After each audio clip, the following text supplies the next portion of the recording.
사람이 살다 보면 여러 가지 만남이 있어요. 아마 보면 기억에 남는 만남보다는 기억에 남지 않는 만남이 훨씬 많을 겁니다. 결국 우리는 기억하고 있는 것만 남는 겁니다.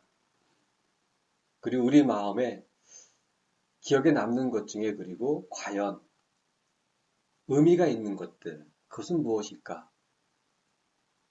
또 기억나는 것 중에 의미가 있는 것들은 또 지극히 적은 것일 거라고 생각을 합니다.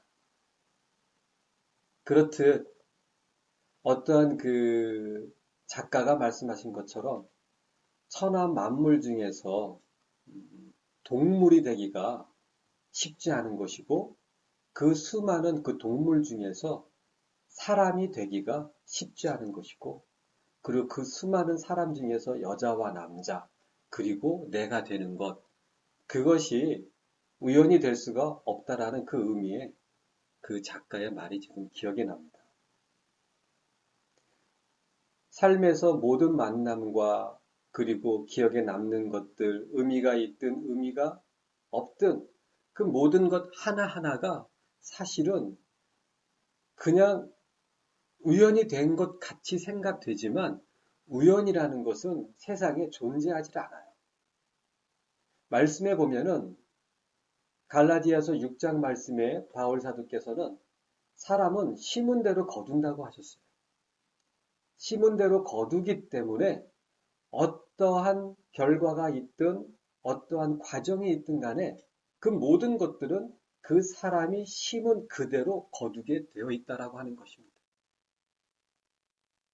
자기의 그 야망을 위해서 심은 사람들은 뭔가 야망과 관계되어진 그 열매를 거둘 것이며 어떤 이 세상의 성공보다는 뭔가 헌신되어지고 보람 있는 그런 것들을 생각하는 사람들은 그런 것을 위해서 살기 때문에 무언가 다른 그것과 연결되어진 열매를 거두게 될 것입니다. 과연 그 만남 중에서 나의 삶을 바꿀 만한 만남이 있었는가?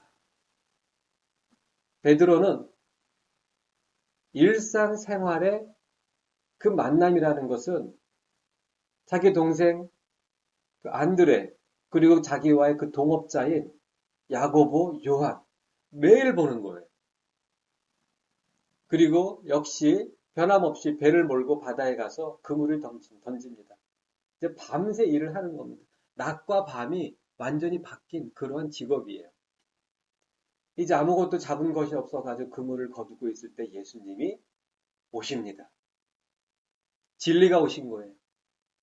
진리가 말씀이 베드로를 찾아오셨어요. 하지만 베드로는 알아보지 못합니다. 그저 그 배를 잠깐 빌려달라고 하신 그 말씀에 그 진리 대신 예수님의 그 요청에 승낙을 합니다. 그리고 그때도 모르는 거예요. 예수님께서 사람들에게 말씀을 가르치십니다. 그 말씀을 들으면서도 베드로는 모릅니다. 아, 그냥 선생님이구나. 그럴 때 이 선생이신 예수님께서 베드로에게 깊은 곳으로 가서 그물을 던지자. 지난주에 드린 말씀처럼 이 대낮에 깊은 곳에 가서 그물을 던지는 것은 어부의 상식으로서는 말도 안 되는 거예요. 근데 그 상식을 깨트리는 것이 진리입니다. 일반적인 그 사고를 뛰어넘고 인간적인 세상적인 가치관을 뛰어넘고 그것을 무너뜨리는 것이 진리예요. 그 진리가 베드로에게 깊은 곳으로 가서 그물을 던지라고 합니다. 그때 말씀에 의지하여 베드로가 깊은 곳으로 가서 그물을 던졌어요. 그물을 던졌을 때에 자기 생각은 세상적인 가치관은 그물에 아무것도 잡혀 있을 수가 없는 거예요. 그가 말씀에 의지하여 그것이 뭔가 기대가 되고 믿음이 있어가지고서 그물을 던진 것이 아니고 그렇게 말씀하셨으니까 제가 그냥 말씀에 의지하여 그물을 한번 던져보죠. 그거예요.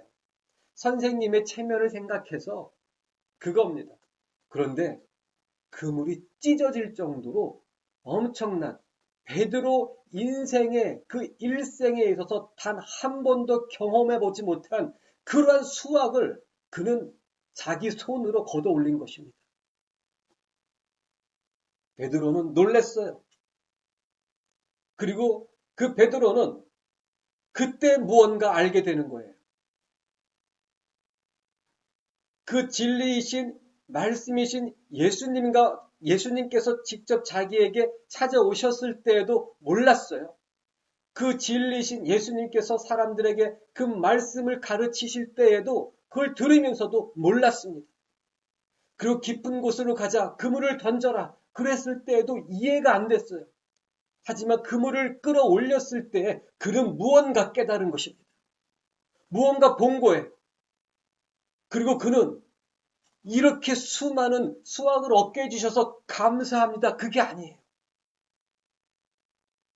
그는 그 자리에서 무릎을 꿇고 그 진리이신 예수님 앞에 무릎을 꿇습니다. 그리고 고백하는 거예요. 나를 떠나소서 나는 죄인입니다. 그 만남이 바로 베드로의 인생을 바꾸어 버립니다. 그 만남이 있어야 돼요. 진리와 만나는 그 만남이 있어야 돼요. 정말 진리를 만난다면 우리가 지금 예수 그리스도를 믿는 사람으로서 진리를 만났어요. 하지만 더 깊은 진리가 있어요. 진리는 진리 그대로인데 더 깊은 곳에서 만나야 할 진리가 있다고 하는 것입니다. 진리를 더 깊은 곳에서 만났을 때에 그 진리는 우리의 인생을 그냥 바꾸어 버립니다. 그 첫 마디가 와우, 하나님 놀라우신 분입니다. 그게 아니에요. 깊은 진리, 진리를 더 깊은 곳에서 만나면 만날수록 우리의 고백은 베드로의 고백과 동일할 것입니다. 무엇이냐면 나는 죄인입니다. 하나님의 놀라우심을 발견하기에 앞서 나의 죄를 깨닫는 거예요. 왜? 진리에 비춰지기 때문에. 진리의 그 경이로움과 위대하심에 앞서 그 진리의 거룩하심과 완벽한 거룩함과 완벽한 그 깨끗함에 나의 이 마음, 나의 심령이 비춰지면 비춰질수록 주여 저는 너무 더럽습니다. 저는 죄인입니다. 저는 너무나 악합니다. 이 고백이 나올 수밖에 없는 것입니다.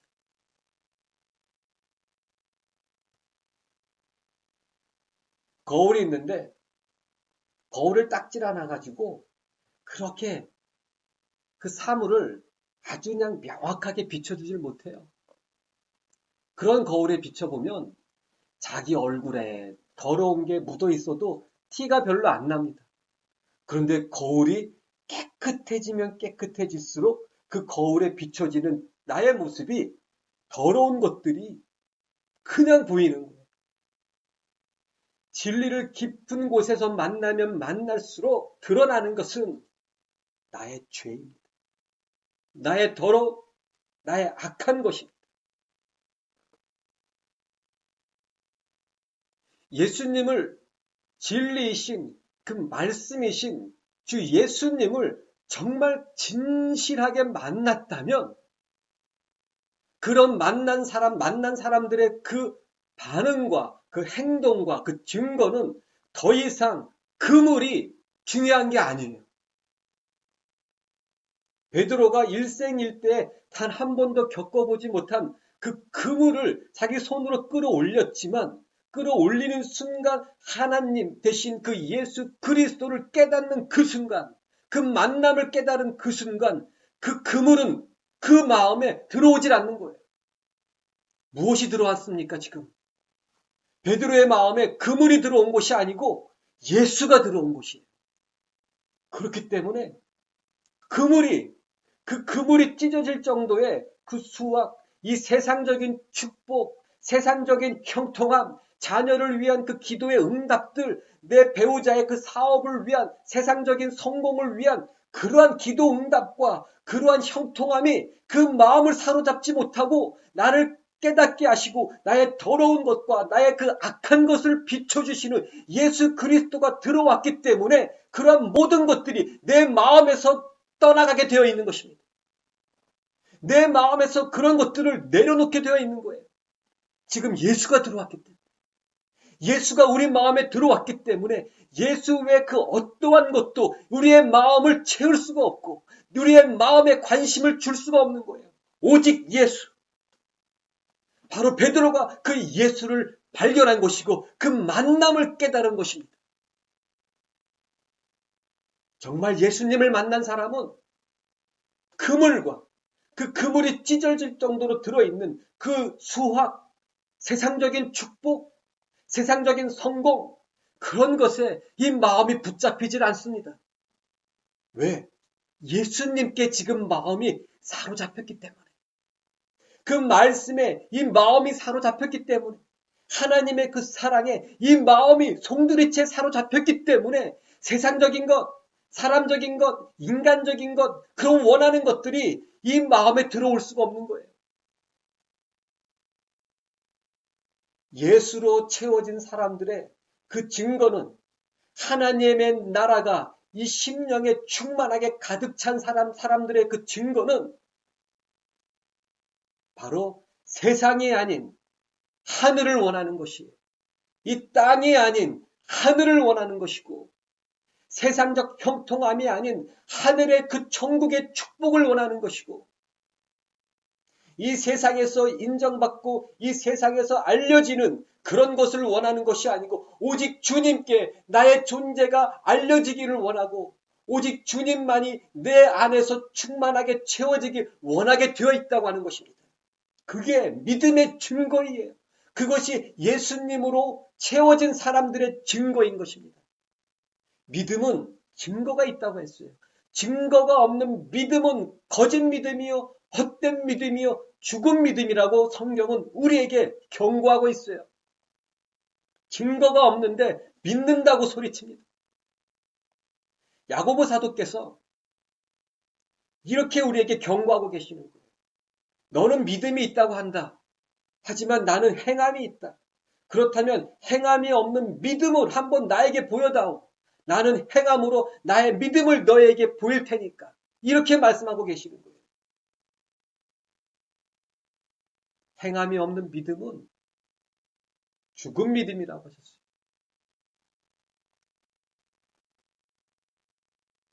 예수님을 만난 사람은 그물에 그 마음을 빼앗기지 않습니다. 예수님을 보고 있기 때문에. 예수님을 바라보고 있기 때문에 베드로가 그 바다 위를 걸었던 것처럼 우리가 예수 그리스도를 바라보고 있다면 그물에 우리의 마음이 빼앗길 수가 없어요. 결국 우리의 마음이 예수님을 바라보는가 아니면 이 세상, 이 그물, 저 파도치는 그 미친 듯한 바람을 바라보는가? 과연 우리의 마음은 무엇을 바라보는가? 바라보는 것으로 인하여 우리의 마음은 채워지기 때문에 그런 거예요. 하와가 선과 악을 알게 하는 그 나무 열매를 바라보는 순간 그리고 그 나무 열매를 계속 바라보고 있었기 때문에 그 나무 열매로 마음이 채워졌어요. 그러므로 하나님께서 먹지 말라고 하신 그 말씀을 빼앗기는 것입니다. 말씀 바라보고 있지 않고 세상 바라보고 있으면 그 사람은 세상 사람이에요. 예수님을 아무리 믿는다고 소리칠지라도 세상 바라보며 세상 원하며 세상 성공 바라보고 있는 사람은 세상 사람이에요. 무엇을 바라보고 있는가? 베드로는 그물을 바라보지 않고 그 그물의 역사를 일으키신 예수님을 바라보고 있기 때문에 주여 나를 떠나시옵소서 나는 죄인입니다. 예수님 앞에 자기의 죄가 비춰지는 거예요. 그것이 축복입니다. 그것이 하늘의 축복이고 그것이 하나님이 주시는 축복이시고 그것이 바로 우리 주 예수 그리스도께서 우리에게 주기를 원하시는 축복이에요.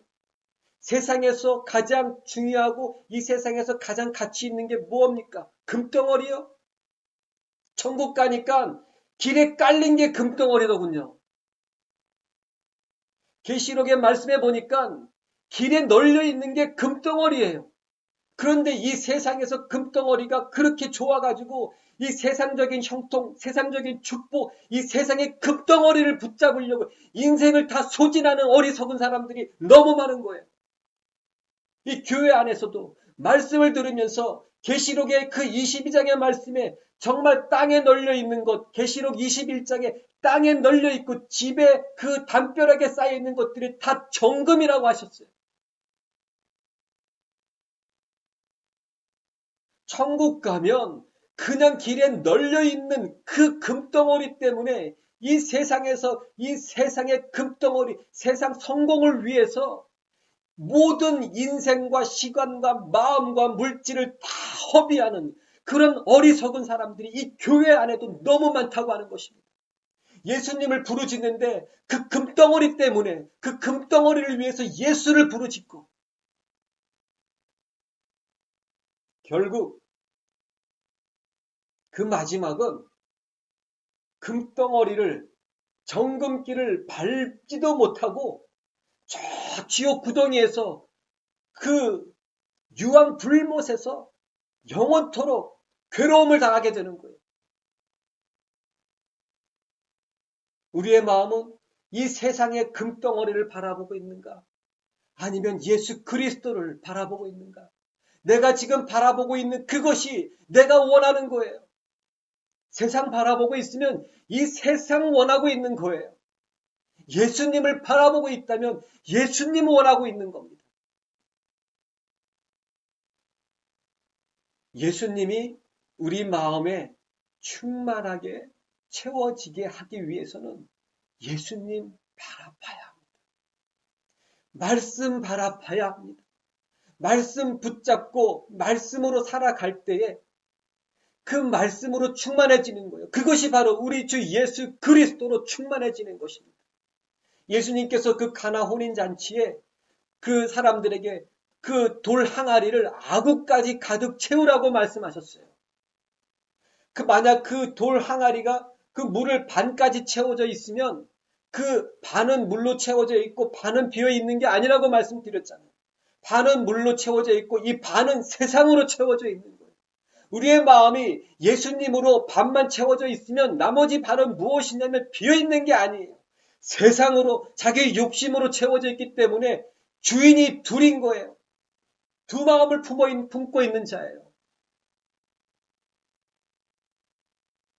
야고보서 1장에는 의심하는 자라고 말씀하고 계세요. 두 마음을 품은 자는 의심하는 자라고 말씀하고 계세요. 그렇기 때문에 하나님께 받을 줄로 생각도 말라고 말하고 계시는 거예요. 왜? 두 마음을 품어 항상 모든 일에 정함이 없는 자로다. 의심하는 자, 두려워하는 자, 음란한 자, 난폭한 자, 욕하는 자, 다 하나님의 나라를 기업으로, 유업으로 받을 수 없다고 말씀하고 계십니다. 그 말씀을 직선적으로 표현하면 다 지옥 간다는 거예요. 예수님에 있는 사람은 자신의 그 악한 것을 깨닫기 때문에 애통할 수밖에 없어요. 예수님께서 산상수훈의 그 두 번째 복이 애통하는 자는 복이 있나니 저가 위로를 받을 것이라고 말씀하셨어요. 왜 애통합니까? 남한테 당한 게 억울해가지고 복수할 만한 힘이 없어서 애통합니까? 남들보다 좋은 집에서 살지 못해서 그것이 애통합니까? 남들보다 좋은 직장, 남들보다 돈 더 많이 벌지 못해서 그것이 애통합니까? 아니에요. 그 말씀이 아니라 왜 애통하냐면 주님을 만나면 만날수록 진리가 우리 마음에 들어올수록 이 말씀이 나의 삶과 나의 생각과 나의 마음을 두들기면 두들길수록 나의 악한 것이 자꾸 드러나니까 그것이 애통한 거예요. 하나님 정말 제가 너무 악하군요. 바울 사도가 이렇게 고백했어요. 나의 속사람은 하나님의 법을 행하길 원하는데 내 지체의 또 다른 법이 나의 마음을 끌고 가는데 어디로 끌고 가냐면 죄의 법으로 끌고 간다고 하는 거예요. 오호라 나는 곤고한 자라. 선을 행하기 원하는 나에게 악이 함께 있구나. 그 악한 것 때문에 애통하는 거예요. 오호라 나는 곤고한 자라. 애통하는 거예요. 애통하는 자는 자신의 삶을 이 한 가지에 다 쏟아붓습니다. 애통하는 자, 진정 애통하는 자는 이 한 가지를 위해서 자신의 그 모든 것을 쏟아붓게 되어 있어요. 그것이 바로 애통하는 자의 증거예요. 그것이 무엇이냐면 죄를 씻는 것이에요. 왜? 바로 그 죄악 때문에 부르짖고 그 죄악 때문에 울부짖고 그 악함 때문에 그 더러움 때문에 애통하기 때문에 그 애통하게 하는 울부짖게 하는 그 죄악을 씻어내기 위해서 자신의 그 모든 것들을 쏟아붓게 되어 있어요. 자, 우리의 이 더러운 것, 이 악한 것, 이 죄성을 어떻게 씻어낼 수 있겠는가? 오직 말씀뿐이에요. 오직 우리 주 예수 그리스도를 향하여 우리의 마음을 정하는 것뿐이에요. 예수님께서 요한복음 15장에 제자들에게 이렇게 말씀을 주셨습니다. 너희는 내가 이른 말로 이미 깨끗하여졌느니라. 할렐루야. 예수님께서 제자들을 자 깨끗해져라. 그게 아니에요. 계속 말씀을 주시고 말씀으로 가르치시고 말씀을 듣게 하심으로 그 말씀으로 너희를 깨끗하게 내가 씻었다. 이렇게 말씀하고 계시는 거예요. 말씀 외에는 우리의 이 죄악과 이 죄성과 이 악한 것이 깨끗해질 수가 없어요. 윤리, 도덕, 상식, 어림도 없어요. 말씀으로 나를 씻는 삶. 우리 주 예수 그리스도께서 하나님 아버지 앞에 마지막 죽기 전에 제자들을 위해서 축복하는 기도의 내용이 무엇이냐면 하나님 아버지 이들이 이 세상을 뒤엎고 로마를 정복하고 이스라엘과 이 예루살렘이 이 세상에 통치하는 이 세상의 중심이 되게 하시옵소서. 절대 그런 거 안 하셨어요. 세상에서 하는 것마다 하나님의 복이 임함으로 이 세상에서 축복과 형통하는 삶이 있게 하소서. 그런 것도 안 하셨어요. 죽기 전에 마지막으로 이 제자들을 축복하시는 기도의 내용은 바로 이것이었습니다. 아버지여, 진리로 저희를 거룩하게 하옵소서. 진리로 저희를 깨끗하게 하시옵소서. 이 마음에 악한 것이 말씀으로 깨끗하게 씻겨지고 말씀으로 채워져야만이 사탄 마귀가 상관할 것이 없기 때문에 그런 것입니다. 마귀는 죄를 먹고 살아요. 마귀는 죄를 타고 들어와요. 그래서 이 마귀는 악한 생각을 집어넣으므로 그 악한 생각이 우리 마음에 자리 잡았을 때에 자리 잡은 그 악한 죄성으로 우리를 사로잡고 우리를 지배하고 우리를 다스리기 때문에 그런 것입니다.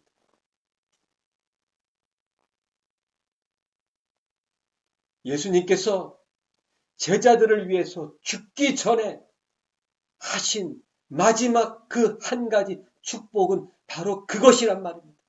진리로 저희를 거룩하게 하옵소서.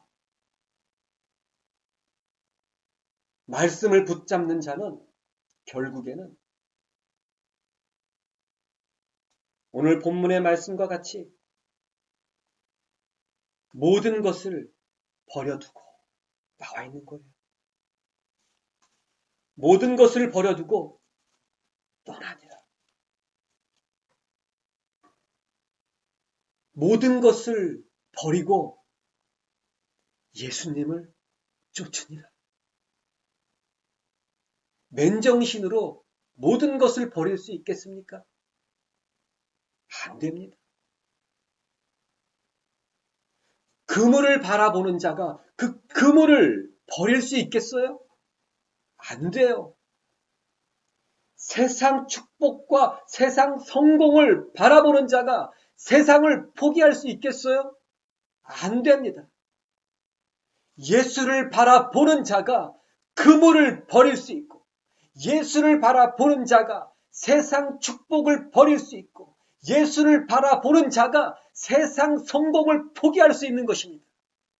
말씀을 바라보는 자, 말씀을 붙잡는 자, 말씀으로 채우는 자가 이 세상 욕심, 세상 자아, 자기를 내려놓고 자기를 부인할 수 있는 거예요.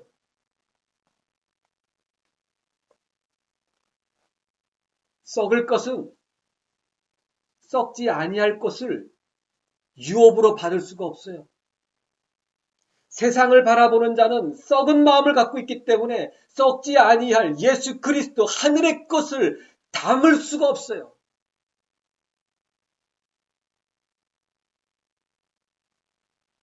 예수님을 바라보는 자가 그물을 포기할 수 있는 것입니다.